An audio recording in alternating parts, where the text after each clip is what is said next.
তোমার না, তুমি আমাদের সম্পত্তি। তোমার বাবা অনেক দূরে চলে গেছে। সামনের এই কাঁচের টুকরাটা দিয়ে তুমি তোমার চেহারাটা কেটে ফেলো, তাহলেই তোমার বাবা ফিরে আসবে। কেটে ফেলো নিজেকে, এখনই কেটে ফেলো। হালে সেই অদৃশ্য শক্তির কথা মতো কাঁচের টুকরা দিয়ে নিজের চেহারায় কাটতে থাকে। তার মুখ থেকে রক্ত বের হয়ে আসতে থাকে। সে যন্ত্রণায় চিৎকার করতে শুরু করে। তখনই দেখা যায় তার পেছনে 6 জন মানুষ দাঁড়িয়ে আছে। তারা আয়না নিয়ে হালেকে আয়নায় তার মুখ দেখাচ্ছে।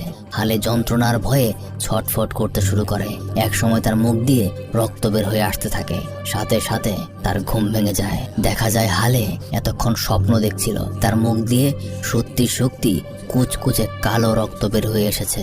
হালের মা গুলতেন পাশের বিছানা থেকে হালের শব্দ শুনে ছুটে আসে। পরদিন ইব্রু নামের এক মহিলা আসে হালের ফুফু আজরার সাথে দেখা করতে। আসলে আজরার